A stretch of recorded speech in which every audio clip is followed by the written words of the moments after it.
Jangan lupa subscribe,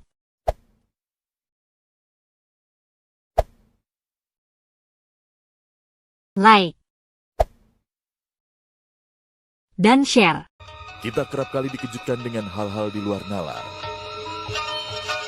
Seperti pada sebuah unggahan video di YouTube berikut ini.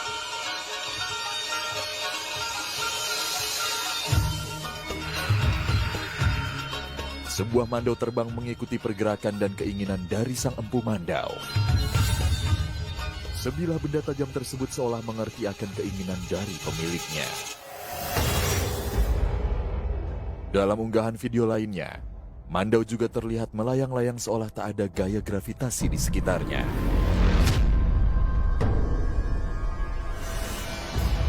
Mandau terlihat mulai naik setelah dilakukan sebuah ritual oleh seorang pria dengan ikat kepala merah. Tak hanya itu saja, mandau juga bergerak ke segala arah dengan kecepatan yang terbilang pelan.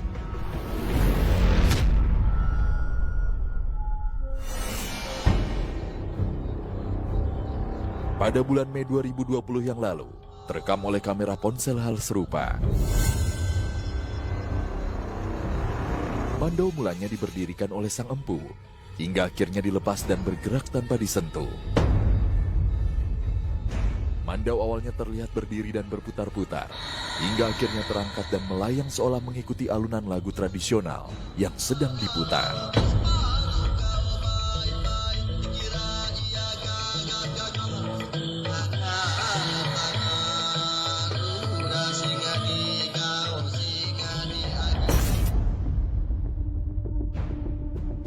Kisah mandau terbang sendiri sudah melegenda sejak zaman dahulu kala dan diwariskan secara turun-temurun dari leluhur suku Dayak di Pulau Kalimantan.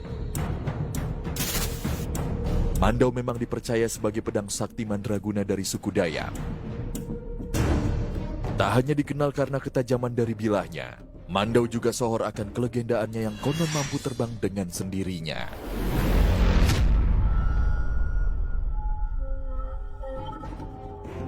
Namun apakah benar sebilah mandau bisa terbang dengan sendirinya seperti yang dikisahkan selama ini?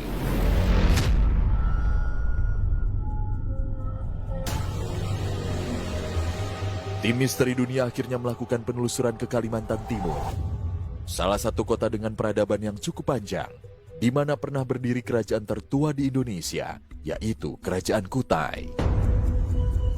Di sini tim Misteri Dunia berharap bisa mendapatkan jawaban atas saktinya mandau terbang. Mandau dalam suku Dayak memang banyak karakter-karakter yang berbeda-beda. Dayak Baho memiliki ciri khas sendiri, Dayak Benua memiliki ciri khas sendiri, Kenyah memiliki ciri khas sendiri, demikian juga yang di Kalimantan Tengah juga memiliki ciri khas sendiri, Kalimantan Barat juga. Jadi hampir setiap suku Dayak itu memiliki ciri khasnya masing-masing. Saya tegaskan bahwa itu dalam penyebutan dalam bahasa Benua. Kalau Dayak lain, penyebutan istilah tempilan itu tidak ada. Ini namanya dalam bahasa Benua pancuk. Nah, ini pancuk. Pancuk ini ada pancung 2, ada pancung 1. Ini kebetulan pas pancung 2. Ada yang berukir seperti ini, ada yang polos.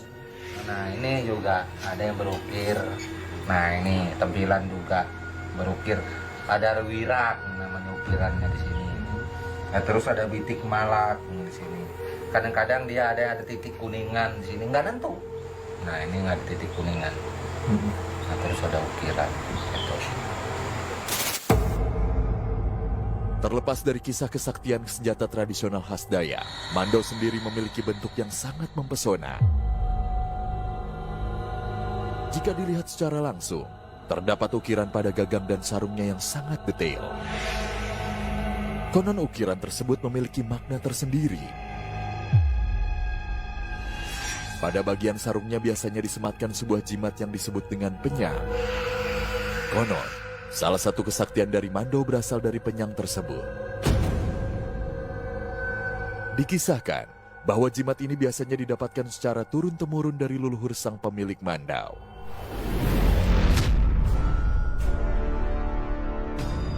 Bermacam-macam kita melihat sisinya yang melakukan mandau terbang.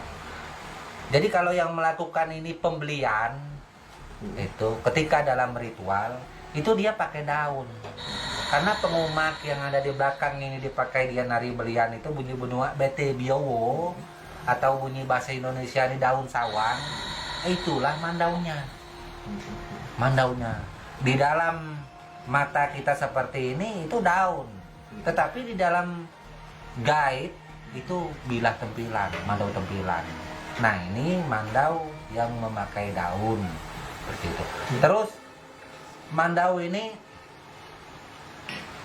ada mandau itu tidak ada berbentuk mandau, tidak ada mandaunya seperti ini.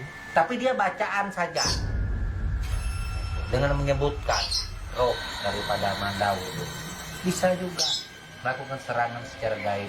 Adakah orang yang melakukan mandau beneran menerbangkan mandau? Ada juga. Tetapi tata caranya juga mandau ini tidak bergerak. Dia tetap seperti di sini. Tetap bacaannya saja, rohnya saja yang disampaikan kepada musuh.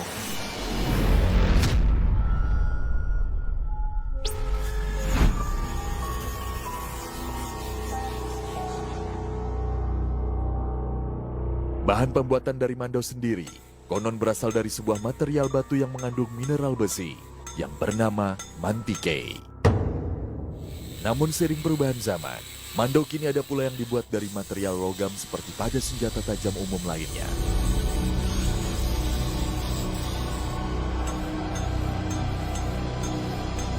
Namun, apakah material mantikei ini ada hubungannya dengan kesaktian dari mandau? Ataukah ada faktor lainnya?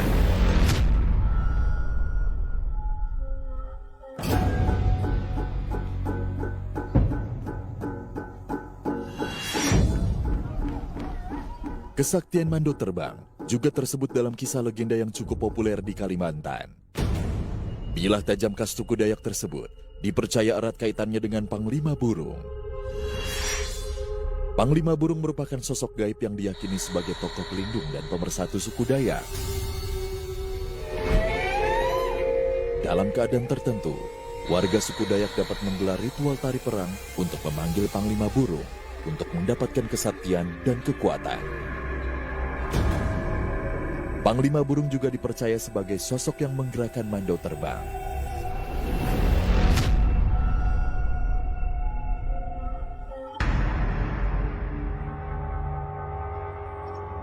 Perlu diketahui bahwa tak semua mandau dianggap sebagai mandau yang sakral.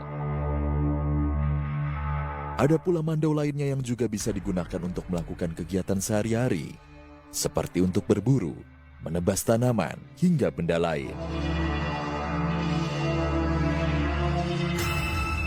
Mandau ini bermacam-macam gunanya. Mulai dari zaman dulu hingga saat ini saya rasa nggak jauh berbeda seperti itu. Jadi di zaman dulu mandau itu digunakan untuk kerja, dibawa berburu juga iya. Untuk melakukan sesuatu kegiatan kayau seperti zaman dulu. Mandau kerja dengan mandau perang itu tidak sama. Perbedaannya dari sisi ketajamannya. Itu. Mandau tempilan biasanya itu oleh si pemiliknya dipoles, dioles, diasah sampai beberapa kali sehingga tajam sama sekali tidak terkira. Tidak boleh mandau tempilan itu ada karatnya meski sedikit. Karena ini mandau perang. Tidak boleh mandau tempilan itu ada getah-getah yang lengket. Karena itu mandau perang. Berbeda dengan mandau kerja. Kalau mandau kerja itu biar ada getah yang lengket seperti ini, yang penting matanya masih terasa tajam, nggak ada masalah, tetap bisa digunakan. Tapi kalau tempilan tidak seperti itu.